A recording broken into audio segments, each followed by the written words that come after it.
Press the bell icon on the YouTube app and never miss another update.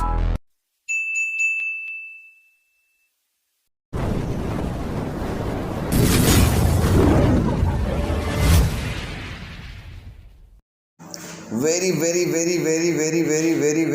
Important topic है, वो है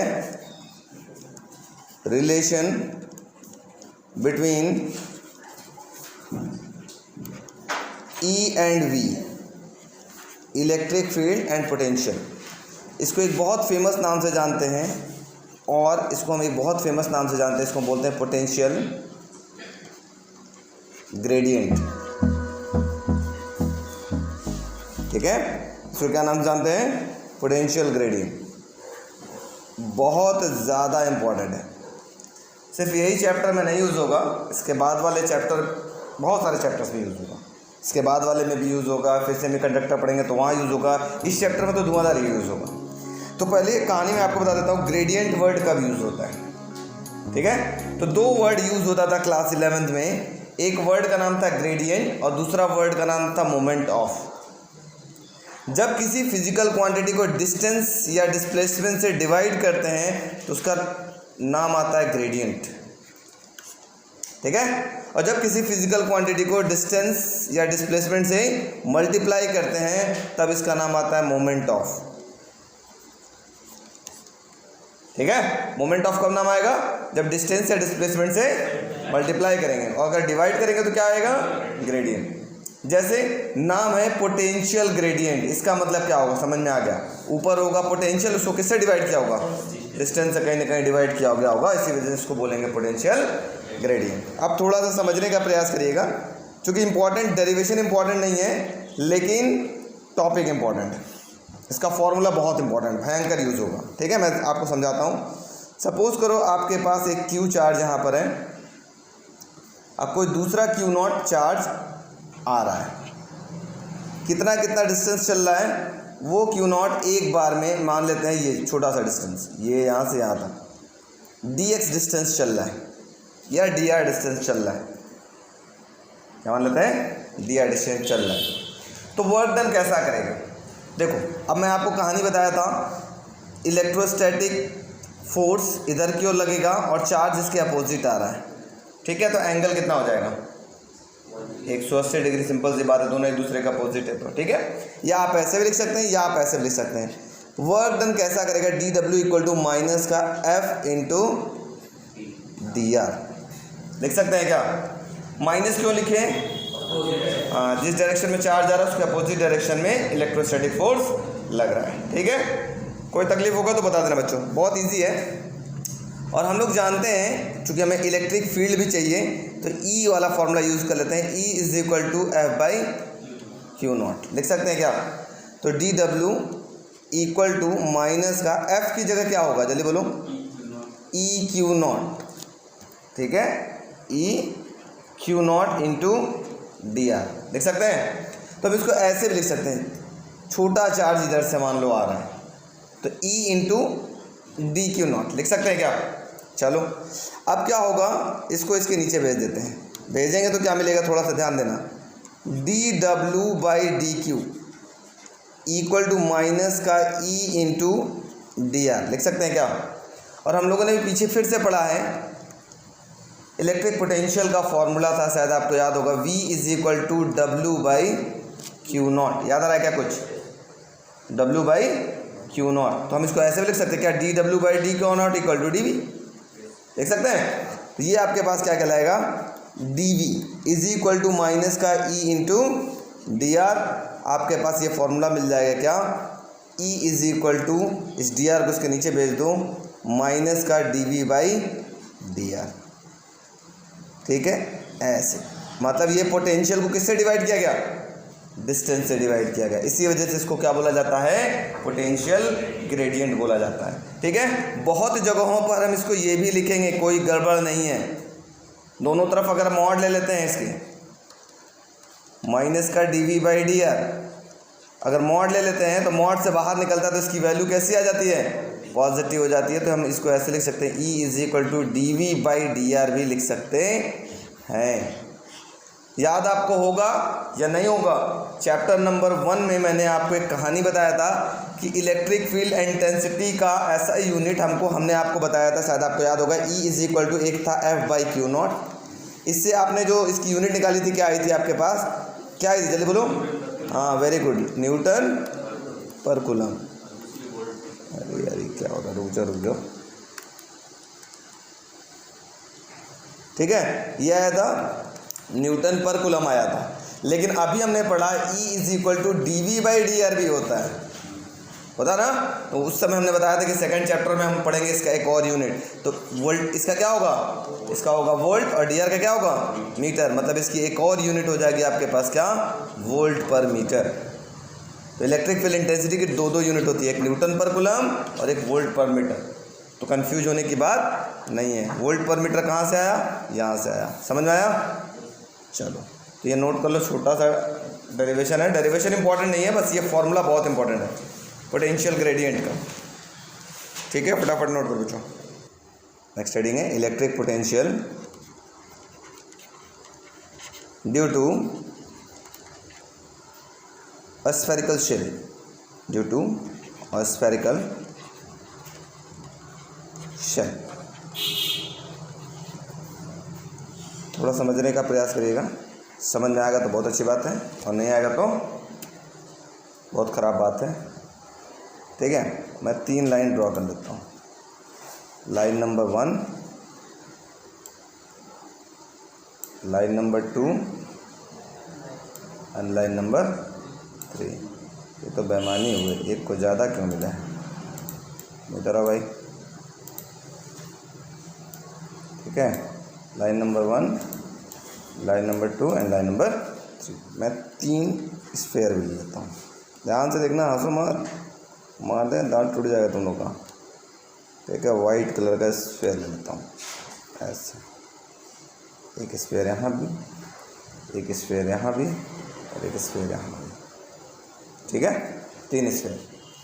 पहला शायद आपको याद होगा, मैं अगर पिछले चैप्टर में चलूँ तो हम 3 रीजन में इलेक्ट्रिक फील्ड इंटेंसिटी निकाले थे, याद है क्या? पहला कहाँ बात किया था? आउटसाइड द शेल, याद है? आउटसाइड द शेल, इस शेल के बाहर। दूसरा at the surface of shell, at the surface of shell. तीसरा इनसाइड द शेल। ठीक है, तीनों शायद हम लोगों ने पिछले क्लास में पढ़ा था। हम सबको याद होगा, आप सबको याद होगा। जब हमको याद है तो आपको याद तो होगा ही होगा। ठीक है, क्या था?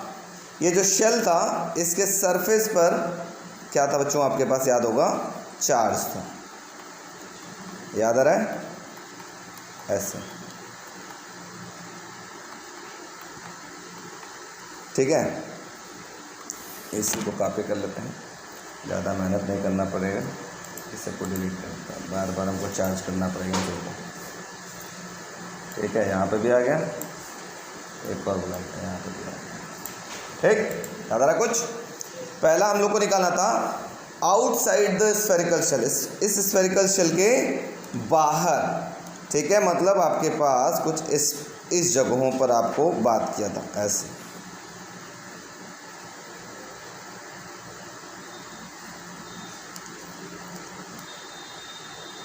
ठीक है, याद होगा। इंटीरियर वाला रेडियस क्या था बच्चों, बताओ जल्दी से? ये वाला स्मॉल आर। बाहर वाला रेडियस क्या था? Capital R. याद है? कुछ भी ले सकते हैं, कोई टेंशन नहीं है। अंदर का रेडियस स्मॉल आर, इसका भी अंदर का रेडियस स्मॉल आर, देख सकते हैं? तो चलो, अब मैं आपको पीछे ले चलता हूँ। पुराने चैप्टर में आपने यहाँ पढ़ा था इलेक्ट्रिक फील्ड इंटेंसिटी यहाँ पर कितना आता था, जल्दी से बताओ। आउटसाइड द स्फेरिकल शेल कितना आता था बच्चों? Very good. ये था E इज इक्वल टू था बच्चों KQ/में कैपिटल R², यही था ना electric field intensity. Eight the surface पे 2 फॉर्मूला आया था, याद है आपको? एक तो आया था E इज इक्वल टू KQ/में स्मॉल r², याद आ रहा कुछ? और एक और फॉर्मूला आया था E is equal to sigma upon epsilon not, ये आया था। इन द इंटीरियर क्या था जल्दी से बताओ। In the interior Q net की वैल्यू कितनी थी, 0 थी, जिसके वजह से ई की वैल्यू इनसाइड में कितनी थी, 0 थी। यहाँ तक हम लोगों ने पढ़ा था, यस नो बोलो, यस सर। अब ध्यान से देखना, पोटेंशियल कितना होगा, उसी प्रकार पोटेंशियल भी आप निकाल सकते हैं। देखो potential outside the spherical shell क्या होगा, के क्यू अपॉन में कैपिटल आर, क्योंकि इलेक्ट्रिक पोटेंशियल का फॉर्मूला क्या होता है, के क्यू बाई आर। तो आउटसाइड द सेल का रेडियस क्या है, कैपिटल आर है, तो हो जाएगा के क्यू बाई कैपिटल आर। ठीक, के Q by capital R. Eight the surface क्या हो जाएगा जल्दी बोलो। हाँ, एट द सरफेस क्या हो जाएगा, v इज इक्वल टू हो जाएगा के क्यू अपॉन स्मॉल आर। बोलो बच्चों, कोई तकलीफ, yes no, K Q by small R. Inside the कितना होगा जल्दी बोलो, इनसाइड द वैल्यू कितना होगा, के क्यू बाई स्मॉल आर। अब कहोगे सर यहाँ तो 0 होना चाहिए, यही क्वेश्चन 1 नंबर का आता है। Prove that electric potential is constant everywhere on the spherical shell. Spherical shell के सरफेस पे जितना इलेक्ट्रिक पोटेंशियल होगा, सेम पोटेंशियल अंदर भी होगा। ये प्रूफ करके दिखाइए, 1 मार्क्स या 2 मार्क्स का क्वेश्चन बोर्ड एग्जाम में आता है। अभी दिख रहा है ना, जितना सरफेस पे उतना ही अंदर भी है। इसको प्रूफ कैसे करके दिखाएंगे, तो मैं उसका प्रूफ भी दिखाऊंगा, ठीक है। पहले समझाने के लिए मैंने समझा दिया। यहाँ पे क्यू नेट की वैल्यू कितनी होती है, यहाँ क्यू नेट होता है 0, ई की वैल्यू भी कितनी होती है 0, लेकिन अंदर पोटेंशियल कुछ ना कुछ होता है। कितना होता है, उतना ही पोटेंशियल होता है जितना कि सरफेस पे होता है, ठीक है। सरफेस पे अगर के क्यू बाई आर है तो अंदर भी कितना होगा, के क्यू बाई आर ही होगा, ठीक है। अब देखो सर कैसे होता है, तो एक क्वेश्चन 1 नंबर, अच्छा पहले इतना नोट कर लो, फिर 1 नंबर का क्वेश्चन भी वो बता देता हूँ कैसे होता है, वो प्रूफ भी दिखा देता हूँ आपको। इतना नोट कर लो पहले। क्वेश्चन लिखिए बच्चों, जो 1 मार्क्स या 2 मार्क्स का क्वेश्चन में आता है। Prove that electric potential is constant. Prove that electric potential is constant everywhere on the spherical shell. Prove that electric potential is constant everywhere on the spherical shell. ठीक है, proof देखते हैं इसका। देखो समझना, बहुत इजी है, समझ में आ जाएगा, ठीक है। प्रूफ, अब हमको क्या प्रूव करना है कि इलेक्ट्रिक पोटेंशियल कांस्टेंट होता है everywhere on the spherical shell, ठीक है। ध्यान से देखना, सिंस वी नो दैट, क्या आप ये जानते हैं ये क्या चीज़ है, E is equal to minus का dv बाई डी आर। बताओ ये क्या है बच्चों, ये क्या है, E is equal to minus का dv बाई डी आर, ये क्या है, अभी हमने बताया है पोटेंशियल ग्रेडियंट। डिस्टेंस से डिवाइड है तो क्या होगा, ग्रेडियंट। पोटेंशियल को डिस्टेंस से डिवाइड किया, पोटेंशियल ग्रेडियंट, अभी पढ़ा है ना। अच्छा, अब ध्यान से देखना, अगर मैं ये स्फेरिकल शेल बोल रहा हूँ, इसके अंदर इलेक्ट्रिक फील्ड इंटेंसिटी कितनी होती है, 0 होती है। तो लिखेंगे since E is equal to 0 inside the spherical shell. E तो इसके अंदर 0 होता है, हमको तो सरफेस पे ऑलरेडी पता है के क्यू बाई आर होगा, अंदर कैसे होगा के क्यू बाई आर वो मैं आपको बता रहा हूँ, ठीक है। तो हमको पता है अंदर E की वैल्यू कितनी होती है 0, तो हम यहाँ लिख सकते हैं 0 इज इक्वल टू माइनस का dv बाई डी आर, ऐसा लिख सकते हैं क्या, यस नो। तो dv इज इक्वल टू क्या हो जाएगा बच्चों, 0, क्रॉस मल्टीप्लाई कर लिया। तो अब इधर d है इधर 0 है, तो दोनों तरफ क्या लिखेंगे, integrating both side.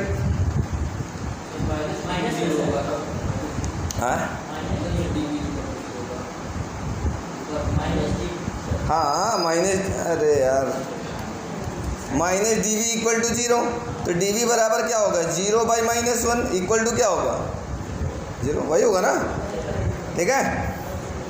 Minus D V equal to 0 बोला था, डी वी इक्वल टू 0 बराबर तो कुछ 0 ही है, ठीक है। दोनों तरफ इंटीग्रेट करेंगे तो क्या होगा, थोड़ा ध्यान से देखना, इधर हो गया डी वी इधर इंटीग्रेशन 0 के साथ। ध्यान से सीखना, नहीं समझ में आता ये। बताओ dx का इंटीग्रेशन क्या होता है?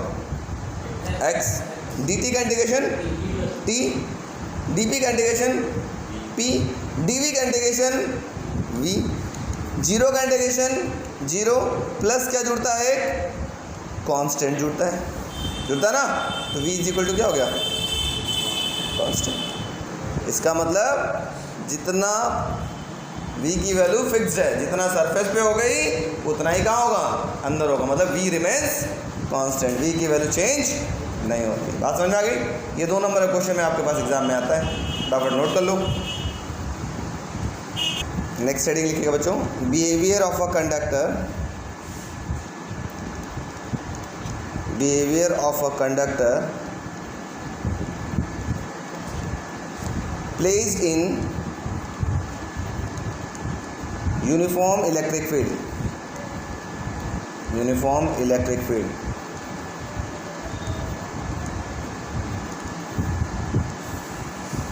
Behaviour of a conductor placed in uniform electric field. पहला बिहेवियर क्या है? ध्यान से देखो, लिखना है, समझो पहले। पहला बिहेवियर है, charge always reside on the outer surface of a conductor. Charge हमेशा कहाँ दिखाई देगा? आउटर सरफेस पे दिखाई देगा। कहाँ पे? आउटर सरफेस पे दिखाई देगा। दूसरा बिहेवियर क्या है? Net charge inside a conductor is कितना होता है? 0। ठीक है। तीसरा बिहेवियर क्या है? जब नेट चार्ज 0 है तो net electric field intensity inside a conductor is 0। नहीं समझ में आ रहा है? ठीक है। चौथा बिहेवियर क्या है? ये लिख देते हैं, थर्ड हो गया। फोर्थ बिहेवियर क्या है? समझते रहिएगा। पहला हो गया, charge always reside on the outer surface of a conductor. दूसरा हो गया, net charge inside a conductor is 0। जब नेट चार्ज 0 हो गया तो तीसरा क्या हो गया? नेट इलेक्ट्रिक फील्ड इंटेंसिटी भी क्या हो गई? 0। चौथा होगा, electric field intensity is always normal to the surface of conductor. जैसा भी सरफेस होगा इलेक्ट्रिक फील्ड इंटेंसिटी उसके हमेशा कैसा होगा? नॉर्मल होगा। ठीक है। पांचवा क्या है सर? पांचवा है, फॉर डिफरेंट ऑब्जेक्ट, जैसा भी ऑब्जेक्ट होगा सारे ऑब्जेक्ट्स पे सरफेस चार्ज डेंसिटी भी कैसे होंगे? अलग अलग होंगे, है कि नहीं? हो सकता है किसी पे सरफेस चार्ज डेंसिटी हो, किसी पे लीनियर चार्ज डेंसिटी हो, किसी पे वॉल्यूम चार्ज डेंसिटी हो। तो डिपेंड करेगा कैसा सरफेस है। ठीक है। या सरफेस चार्ज डेंसिटी भी डिपेंड अलग अलग होगा। हो सकता है स्फेरिकल हो तो उस पर सरफेस चार्ज डेंसिटी कुछ अलग हो, क्यूबिकल हो तो स्क्वायर हो तो सरफेस चार्ज डेंसिटी अलग हो, है ना। रेक्टेंगुलर शेप है तो सरफेस चार्ज डेंसिटी कुछ अलग हो, ऐसा हो सकता है। ठीक है। तो ये 5 आपके पास बिहेवियर है जो आपको याद रखना पड़ता है, तो लिख लो फटाफट। पहला बिहेवियर में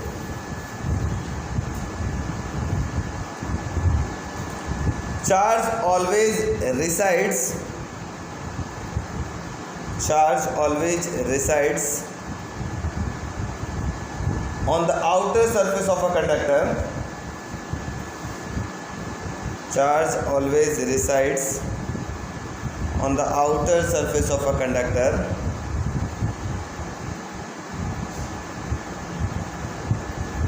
दूसरा point, net charge inside a conductor is 0.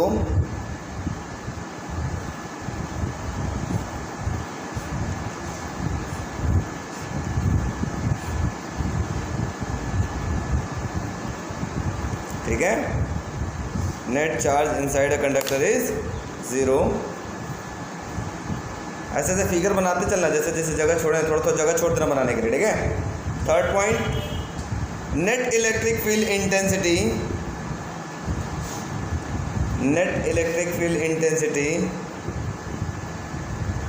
inside a conductor is 0. Net electric field intensity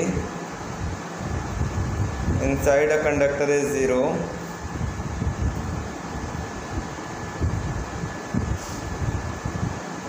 Next point,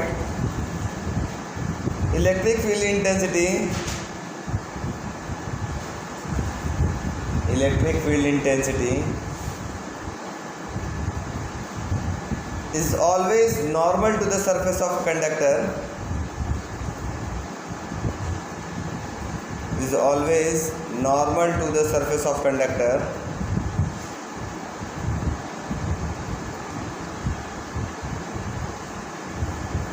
next point, surface charge density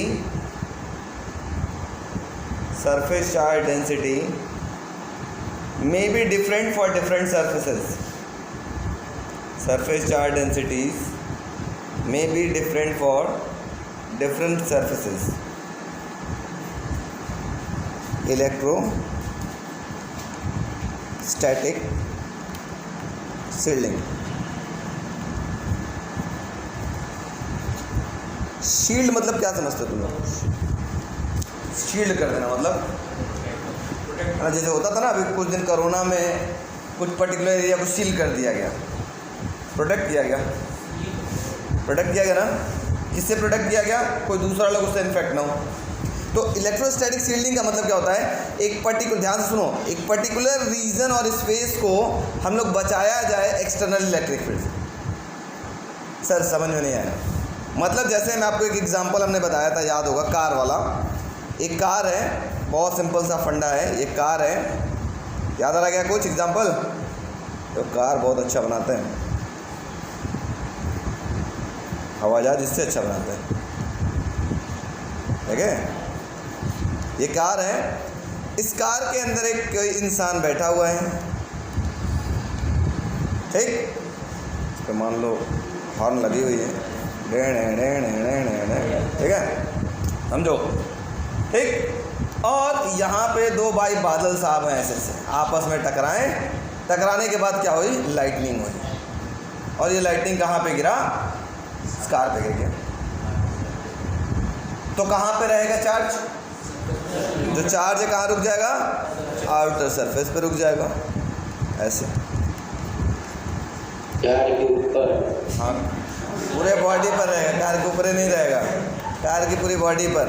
outer surface का मतलब होता है ये नहीं कि कार के नीचे नहीं रहेगा, ठीक है, कार के ऊपर। तो अब क्या हुआ? इसके अंदर जो रीजन है, इसके अंदर जो स्पेस है, उसको किससे बचाया गया? ये क्या है? एक्सटर्नल इलेक्ट्रिक फील्ड, इससे बचा लिया गया ना। अगर यही इंसान ऊपर बैठा होता आनंद लेते हुए, जैसे वो आजकल वो ऊपर वाला खुलने वाला कार आ रहा है, इसे खोल के चलता रहता, तो सोचो क्या होता? ज़िंदगी खुल जाती बेचारे की, है कि नहीं? तो एक पर्टिकुलर स्पेस को एक्सटर्नल इलेक्ट्रिक फील्ड से बचाने की प्रोसेस को हम बोलते हैं electrostatic shielding. It is a certain region of space को हम पर्टिकुलर एक्सटर्नल इलेक्ट्रिक फील्ड से प्रोटेक्ट करते हैं। इस फिनोमिना को हम बोलते हैं इलेक्ट्रोस्टैटिक शील्डिंग, ठीक है? तो शील्ड करने का मतलब है, अगर मुझे बचना है किसी एक्सटर्नल इलेक्ट्रिक फील्ड से, तो हम क्या करेंगे? अपने आप को एक लोहे के बॉक्स में पैक कर लेंगे, बिजली गिरो ऊपर, कुछ नहीं होगा मेरे को, ठीक है? जैसे आप लोग मैं आप लोग को एक तार दिखाता हूँ, शायद आपने अगर देखा हो तो बहुत अच्छी बात है। एक केबल वाली तार आती है, आपके घर पे केबल गया होगा, देखा है क्या? एक तार होती है ऐसे, अंदर मेन वायर होती है, इसके ऊपर देखा होगा तो एक वाइट कलर का फोम लगा होता है, ऐसा मैं आपको दिखाता हूँ। वाइट कलर का फोम लगा रहा, उसके ऊपर क्या लगा रहता है बच्चों? उसके ऊपर देखा होगा जाली जैसा वायर लगा होता है, कभी देखा है? अरे केबल वाला जो घर पे आपका DTH में लगा होगा तार, कभी काटा है उसको? जाके घर पे आज काटना, ठीक? ऐसे लगा होता है। अच्छा सॉरी पहले तो ये जो फोम लगा रहा है, अच्छा देखो हुआ गड़बड़ हो गया थोड़ा सा।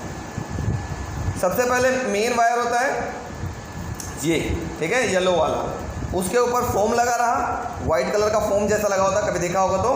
उसके ऊपर क्या किया जाता है? एक एल्युमिनियम की फॉयल लपेटी होती है, ऐसे प्लास्टिक टाइप की लपेटी होती है, कभी देखा है क्या? एक एल्युमिनियम की फॉयल इसके ऊपर ऐसे लपेटी गई होती है, ऐसे, ठीक? उसके ऊपर क्या किया जाता है? वो जाली जैसा एक वायर लगा होता है, कभी देखा होगा ध्यान से, देखा है? ठीक, ऐसे पूरा तुम वायर को तुम घेरा रहता है, बीच वाले वायर को, ऐसे।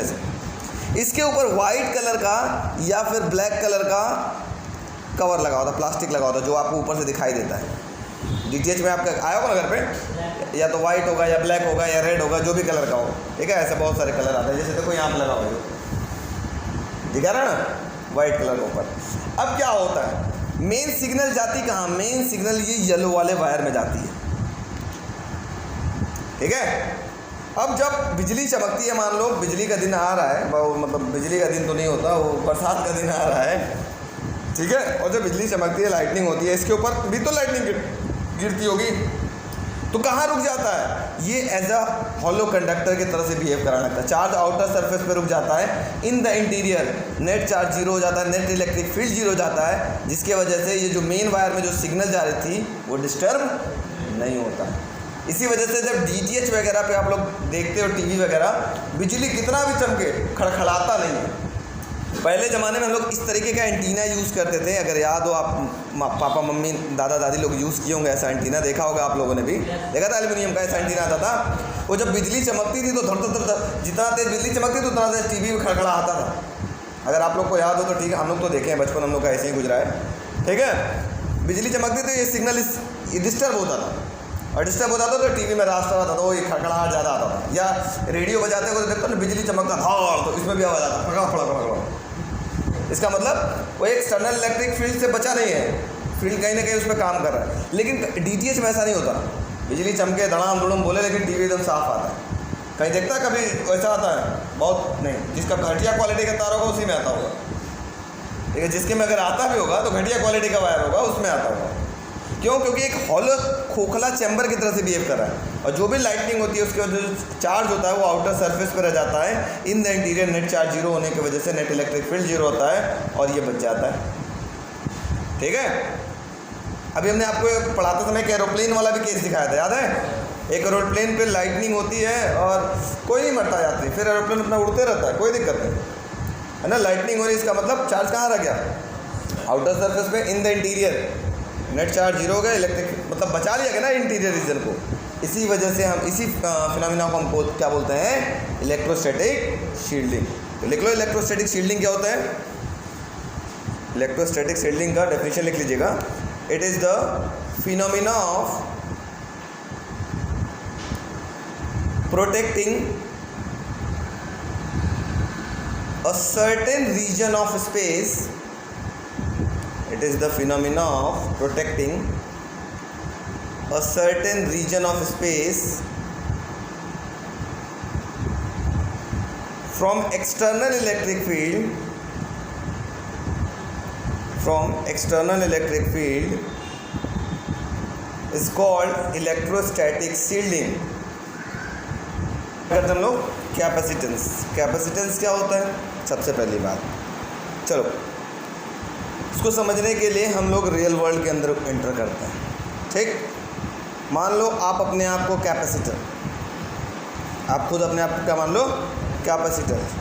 और जो पूड़ी होता है ना, खाने वाला पूड़ी, ठीक है, उसको चार्ज मान लो, ठीक है, चार्ज मान लो, ठीक। अब ध्यान से सुनना मेरी बात। मैं कहूँ आपको बहुत तेज़ भूख लगा है, ठीक है, मैं आपको एक पूड़ी दूँ, सिर्फ एक पूड़ी खिलाऊँ, बहुत तेज़ आपको भयंकर भूख लगा है, पनीर की सब्ज़ी सामने है, पूड़ी है, तो मैं आपको सिर्फ एक पूड़ी देता हूँ, पनीर की सब्ज़ी भी नहीं देता, आपकी भूख मिटेगी क्या? आपकी पोटेंशियल बढ़ेगी, थोड़ा बहुत बढ़ेगी, है कि नहीं।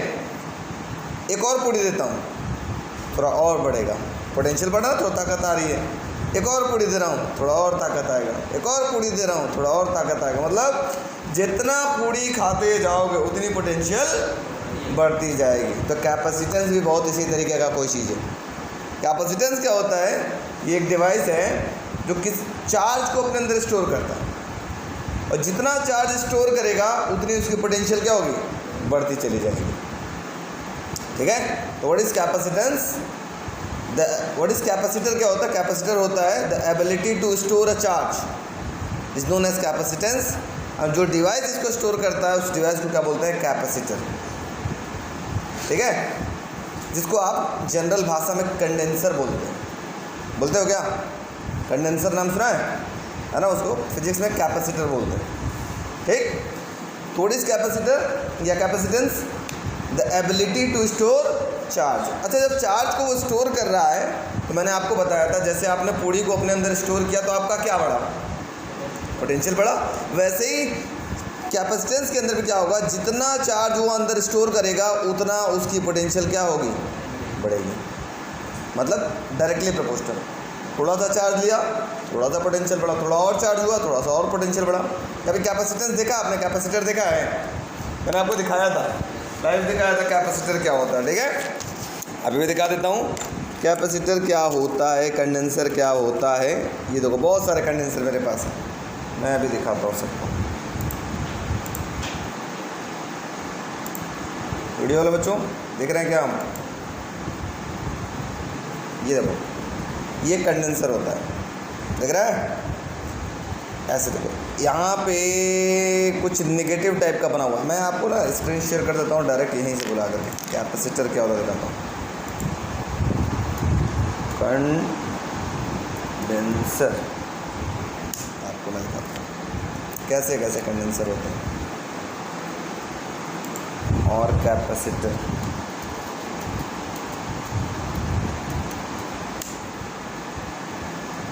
ठीक है, मैं आपको दिखाता हूँ डिफरेंट कैपेसिटर्स की का।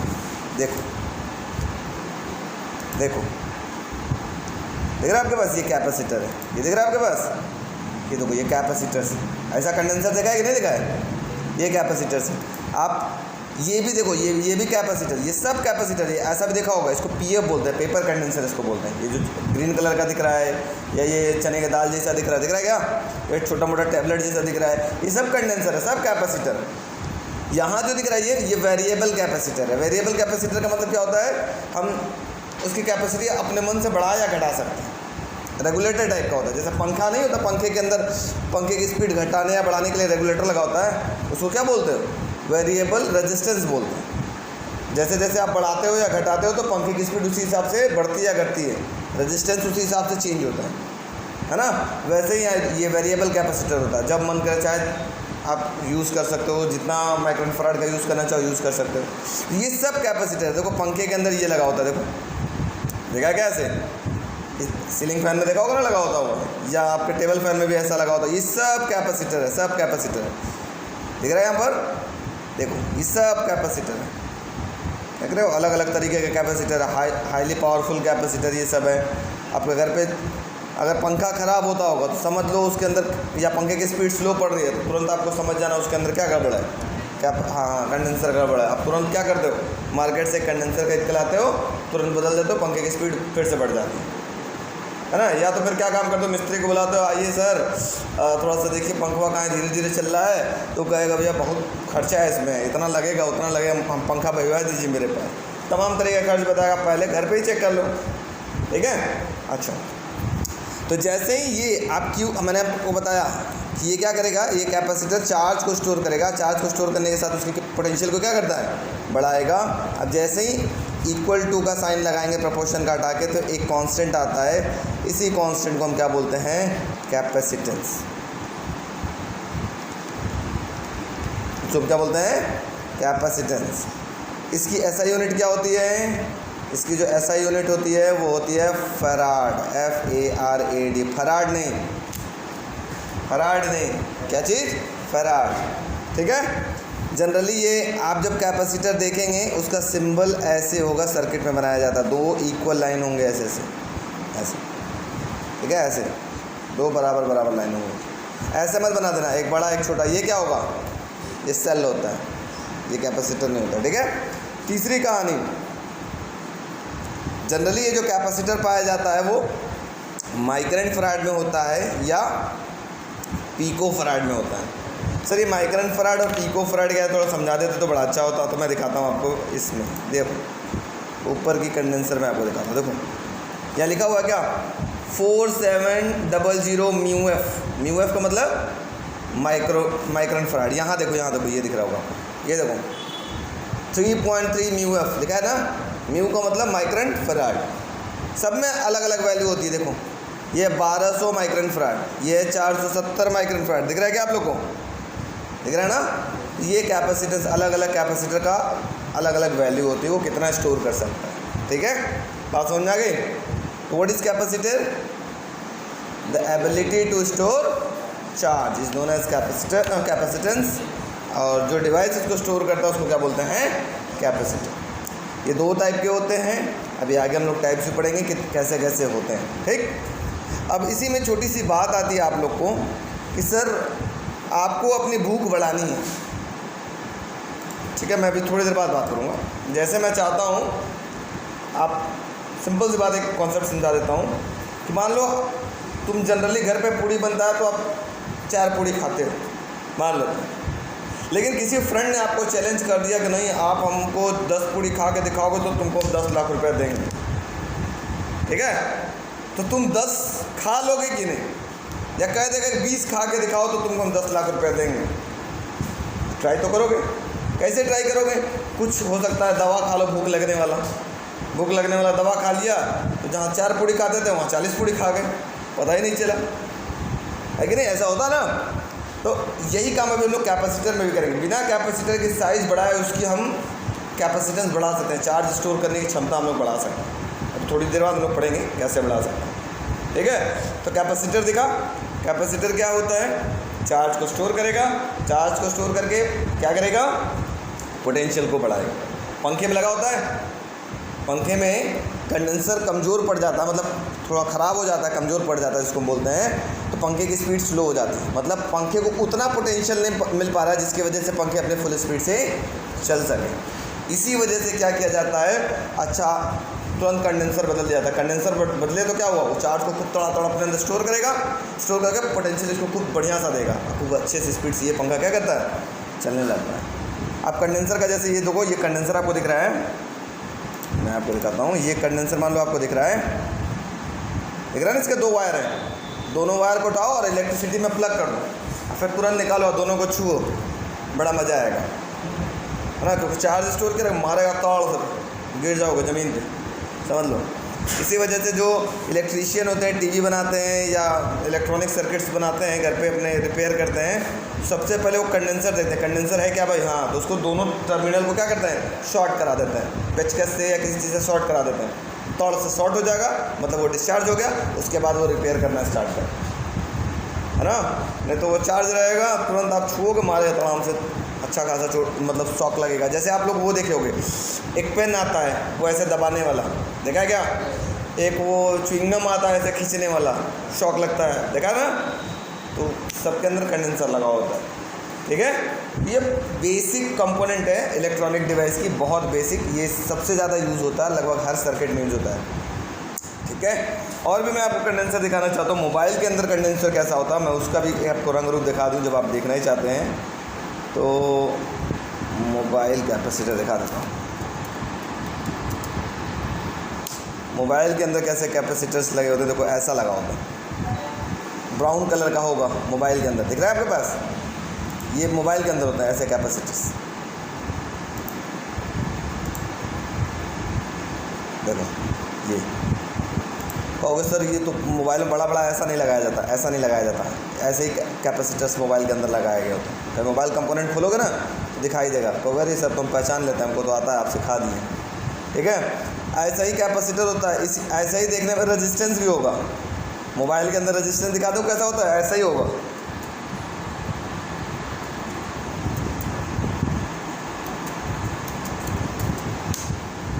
देखो मोबाइल के अंदर कलर बस अलग हो जाएगा। देखो ये तो डायोड है, देखो ये रेजिस्टेंस इधर वाला दिख रहा है, वैसे ही होता है, चपटे चपटे छोटे छोटे छोटे छोटे।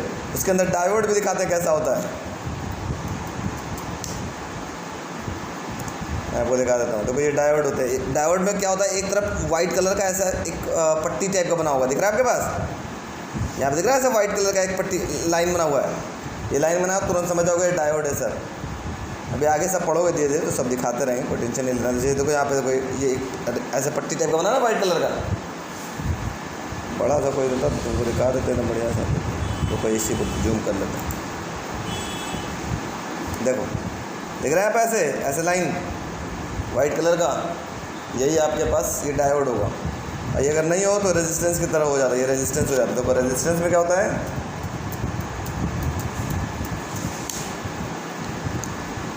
रेजिस्टेंस में क्या होता है, देखो ये नहीं है, वाइट कलर की जो ऐसे पट्टी थी वो नहीं है, नहीं है ना, तो वो रेजिस्टेंस होगा। माइक्रो कंपोनेंट इसको बोलते हैं। इस सबको सीखना, जैसे मान लो अगर इलेक्ट्रॉनिक्स लेते हो कभी, आप लोग इलेक्ट्रॉनिक्स लेते हैं, ये आपकी ज़रूरत पड़ती है, ठीक है। बात समझ में आ गई। What is capacitance? The ability to store charge is known as capacitance. ऐसा यूनिट फैराड है ना, कैपिटल एफ से इसको रिप्रेजेंट करता है। फैराड है, इसको किससे रिप्रेजेंट करते हैं? कैपिटल एफ से रिप्रेजेंट करता है। देखा ना, माइक्रन फैराड था या पीको फैराड भी होता है। जो चने के दाल वाला होता है ना, कहाँ गया ये, तुम हट गया क्या? चने का दाल वाला जो होता है ना, मैं दिखाता हूँ। वैल्यू ऑफ कैपेसिटर,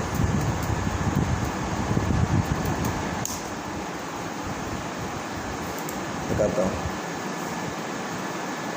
ये देखो चने का दाल वाला, देख जानते हो, इसी को पीएफ बोलते हैं। पीको फैराड में होता है, दिख रहा है? चने का दाल जैसा दिख रहा है, ये पीको फैराड में जनरली होता है, ठीक है। सबका अलग अलग काम होता है। देखो बहुत सारा ऐसा मिलेगा, अलग अलग वैल्यू मिलता है। ये सिग्नल को फिल्टर करने का काम करता है। खैर इतना अभी नहीं चलते हैं, बस इतना याद रखो। कैपेसिटर समझ में आ गया? चलो लिखो फटाफट। Capacitance, the ability to store charge is called capacitance. The ability to store charge is called capacitance.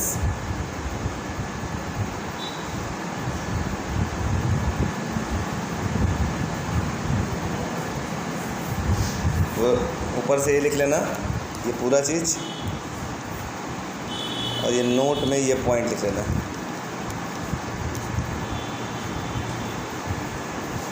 पहला पॉइंट, दूसरा पॉइंट, तीसरा पॉइंट एंड चौथा।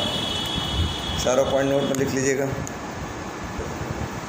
नेक्स्ट टॉपिक है capacitance of an isolated spherical conductor, ठीक है। चलो तो अगला टॉपिक है capacitance of an isolated spherical conductor. Spherical conductor,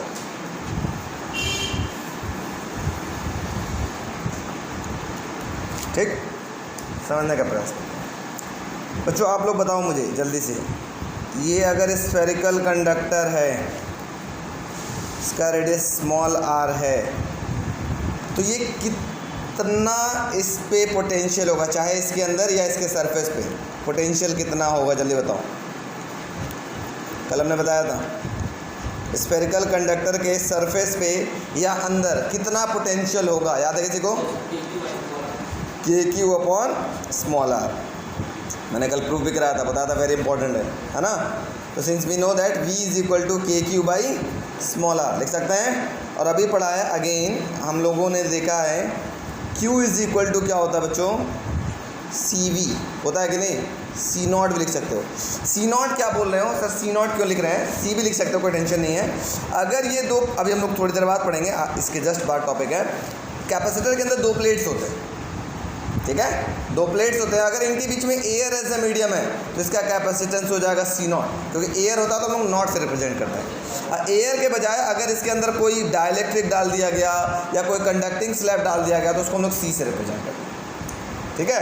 तो C0 पहले भी याद होगा, हम नॉट लगाते हैं। अब साइलेंट नॉट कब लगाते हैं बताओ? एयर या फ्री स्पेस का बात करते थे, याद है ना। तो F0 कब लगा देते हैं? जब दोनों चार्जेस एयर में रखा हो। सेम वही काम, C0 का मतलब इन दो प्लेट्स के बीच में क्या होगा? एयर एज अ मीडियम होगा, ठीक है, नथिंग एल्स। अब क्या करना है, ये V की वैल्यू उठा के यहाँ रख दो, थोड़ा ध्यान से देखना। Q is equal to C0, V की जगह आपने रख लिया KQ बाई R, लिख सकते हैं। तो Q is equal to, Q से Q क्या हो गया? कैंसिल हो गया। हो सकता है क्या कट रहा है भाई? Q से Q क्या हो गया? कैंसिल हो गया। अब थोड़ा सा ध्यान दो, यहाँ हो गया 1 is equal to C। K की जगह लिख सकते हो बच्चों 1 upon 4 pi epsilon not into R, लिख सकते हैं क्या ऐसा? अरे ये K क्या था पता है ना? K की वैल्यू क्या होता है? 1 अपॉन 4 पाई एप्सिलॉन नॉट, ठीक। तो अब इसको इधर भेज दोगे तो C0 की वैल्यू कितनी हो जाएगी बच्चों, जल्दी से बताओ? 4 pi epsilon not into R। ये स्फेरिकल कंडक्टर का कैपेसिटेंस होता है, क्या एक कंडक्टर है वो उसका कैपेसिटेंस किस पे डिपेंड करेगा? आप ध्यान से बताओ, मेरी बात समझने का प्रयास करना कि इसका कैपेसिटेंस किस पे डिपेंड कर रहा है? रेडियस पर। जैसे मैं बोलूँ एक पतला दुबला लड़का हो, टिटहरी टाइप का लड़का हो और एक खूब मोटा लड़का हो, तो तीसरा कोई इंसान सामने खड़ा हो, उम्मीद किससे करेगा कि ज़्यादा पूड़ी खाएगा? किससे उम्मीद करेगा कि कौन ज़्यादा पूड़ी खाएगा? किसकी पोटेंशियल ज़्यादा, कैपेसिटेंस ज़्यादा किसकी होगी? जो बड़ा हैवी देखने में लगा, अरे यार तो खूब खाता होगा तब भी तो मोटाया है ना। इट मीन्स उसका रेडियस बढ़ गया, रेडियस बढ़ जाने से उसकी कैपेसिटेंस भी क्या हो रही है? बढ़ जाती है ना, कैपेसिटी बढ़ जाएगी ना। जैसे ये रूम है, छोटा सा है, इसको थोड़ा सा चारों तरफ से बड़ा कर दें तो इसमें अब लोगों की कैपेसिटी क्या होगी? बढ़ेगी कि नहीं बढ़ेगी? नहीं समझ में आ रही मेरी बात? आ गया ना। छोटा सा रूम हो, साइज़ छोटी है तो कैपेसिटेंस छोटी है, साइज़ बढ़ा दिया तो कैपेसिटेंस क्या होगी? बढ़ जाएगी। इट मीन्स अगर हम इस स्फीयर की साइज़ बढ़ा दें इसकी कैपेसिटेंस क्या होगी? बढ़ जाएगी। बात समझ में आ गई? नोट कर लो फटाफट। ऐसा ही माइका होता है, या तो माइका दिखाई देगा या फिर पेपर दिखाई देगा। पेपर समझ रहे हो कैसा? अरे नॉर्मल पेपर आपको दिखाई देगा। जो चाइना वाली एलईडी बल्ब आती है, कभी देखा होगा मार्केट में घूम के बेचते हैं सब, 10 रुपये में एलईडी बल्ब, 20 रुपये में एलईडी बल्ब, 30 रुपये में एलईडी बल्ब। उनको तो अरे यार बड़ा सस्ता ले आके यूज़ किया जाए, बहुत बढ़िया है। घर पे ला के यूज़ करते हो तो क्या होता है? क्या होता है बताओ? क्या होता है? कभी यूज़ किया कभी किसी ने सस्ता वाला? सब अमीर हो, सस्ता वाला यूज़ करते हो, कुछ दिन चलता है उसके बाद वो ख़राब हो जाता है। ख़राब होता है तो कभी खोल के अंदर देखे हो? नहीं, उसके अंदर जो कंडेंसर होता है वो फट जाता है और उसके अंदर पेपर कंडेंसर होता है, वो पेपर लगा होता है। 2 प्लेट्स के बीच में पेपर होता है, एज अ डाइलेक्ट्रिक काम करता है। अभी हम लोग बात करेंगे डाइलेक्ट्रिक क्या है, ठीक है। पेपर होगा, माइका होगा, वैक्स होगा, मतलब बहुत सारे डाइलेक्ट्रिक उसके अंदर इंसर्ट किए जाते हैं। डाइलेक्ट्रिक क्या है? उसकी कैपेसिटेंस को बढ़ा देगा, उसकी कैपेसिटेंस को बढ़ा देगा। डाइलेक्ट्रिक का काम ही है। जैसे मैंने बताया ना, मार्केट में तमाम तरीके की दवाएं आती हैं। कुछ दवाएं खाओगे तो हो सकता है 2 पूड़ी और बढ़ के खाओ, कुछ दवा ऐसा खाओगे तो 50 पूड़ी और बढ़ा के खा सकते हो, है कि नहीं? जैसे देखोगे जिम में जाते हैं सब, तो ये वाला खा लो टॉनिक, खूब खाओगे खूब भूख लगेगी, है क्या? कैपेसिटी तो बढ़ा रहे हैं अपनी, पोटेंशियल बढ़ाने का काम है, बस कैपेसिटी बढ़ेगा, खाओगे तो जाहिर सी बात है पोटेंशियल बढ़ेगा। तो वैसे ही हम कैपेसिटर्स के अंदर क्या करते हैं? डाइलेक्ट्रिक इंसर्ट करते हैं। जैसे हम लोग डाइलेक्ट्रिक इंसर्ट करेंगे तो उसकी क्या बढ़ेगी बच्चों? उसकी बढ़ेगी कैपेसिटेंस, उसकी बढ़ेगी पोटेंशियल, ठीक है। लेकिन अगर हम बात करें, अगर कोई पैरेलल प्लेट कैपेसिटर है, मैं देखो पैरेलल प्लेट का मतलब मैं बनाता हूँ, जैसे मैं एक प्लेट बना लेता हूँ, आपको दिखाता हूँ। ये प्लेट, मान लो एक प्लेट ये है, Ctrl+C Ctrl+V, दूसरा प्लेट ये, ठीक है। ये 2 प्लेट्स हैं, इन पे मैं बात कर लेता हूँ। मान लो पॉजिटिव चार्ज, इस प्लेट पे पॉजिटिव चार्ज है, तो इस प्लेट पे उतना ही नंबर ऑफ क्या होंगे? नेगेटिव चार्ज, ठीक। ऐसे हो गया ये प्लेट। इस प्लेट का एरिया, दोनों का एरिया सेम बोल लेते हैं। इनके बीच का जो डिस्टेंस है उसको हम इसको क्या बोल लेते हैं? डी बोल लेते हैं। और इनके बीच में अभी क्या है? एयर है, ठीक है। तो अब हमको पता लगाना, अभी कुछ हम नहीं डाले हैं इसके अंदर, बीच में कागज़ या माइका कुछ नहीं डाले हैं। 2 प्लेट्स लिया, ठीक, इनके बीच में एयर ऐसे मीडियम है, तो ये भी चार्ज स्टोर करेगा। भाई कंडेंसर है तो चार्ज स्टोर करेगा, तो कितना चार्ज स्टोर करेगा वो आपको निकालना है। तो मैं आपको एक बात याद दिला दूँ, देखो किसको किसको याद है, जल्दी से मुझे बताओ। चैप्टर नंबर 1 लास्ट टॉपिक पढ़ा था, याद होगा तो देखते हैं किसको किसको याद होगा। 2 इनफाइनाइटली प्लेन शीट था, उसका स्पेशल केस था। एक पे इक्वल एंड अपोजिट चार्जेस थे, तो 3 रीजन में इलेक्ट्रिक फील्ड इंटेंसिटी निकाला था। पहला रीजन, दूसरा रीजन और तीसरा रीजन। तीनों रीजन में इलेक्ट्रिक फील्ड इंटेंसिटी कितना था? इधर कितना आया था? जल्दी बोलो। इधर आया था 0, इधर कितना आया था? 0, इधर कितना आया था? सिग्मा अपॉन एप्सिलॉन नॉट, याद है ना? सेम यहाँ पर भी है। 2 प्लेट्स हैं, इन 2 प्लेट्स के बीच में electric field intensity E not होगा, जिसकी वैल्यू कितनी होगी? Sigma upon epsilon not. इधर कितना हो जाएगा? 0, और इधर भी कितना हो जाएगा? 0। मतलब इन प्लेट्स के बीच में कहीं ना कहीं इलेक्ट्रिक फील्ड सेटअप हो रहा है। ठीक, अब ज़्यादा डीपली नहीं चलते हैं क्योंकि कुछ लोग को नींद आने लगे, वैसे ही फिजिक्स खतरनाक है।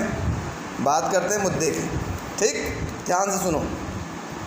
अभी हमने कल एक इम्पॉर्टेंट टॉपिक बताया था, याद होगा, E is equal to V by D, या E is equal to minus का D V by D R. याद है, मैंने बोला था बहुत यूज़ होगा। अगर दोनों तरफ मॉड ले लूँ तो E इज़ इक्वल टू क्या हो जाएगा बच्चों, V बाई आर लिख सकते हैं। R की जगह हम D लिख सकते हैं इनके बीच का। अरे R लिखो चाहे D लिखो, D का मतलब क्या है, डिस्टेंस। तो जल्दी से बोलो बच्चों, V इज़ इक्वल टू क्या होगा, या E नॉट इसको लिख लो। V इज़ इक्वल टू क्या होगा, E not into D, cross multiply कर लिया।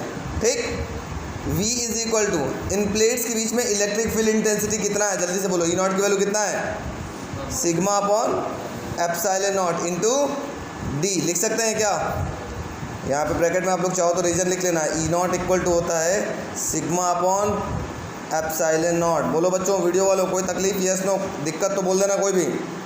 ठीक, फिर आपने पढ़ा है, जल्दी से बोलो, सिग्मा इक्वल टू क्या होता है, सिग्मा इक्वल टू क्या होता है, D Q by D S, या क्यू बाई ए भी लिख सकते हो, या D Q by D S भी होता था। याद आ रहा है, चैप्टर नंबर 1 है ना।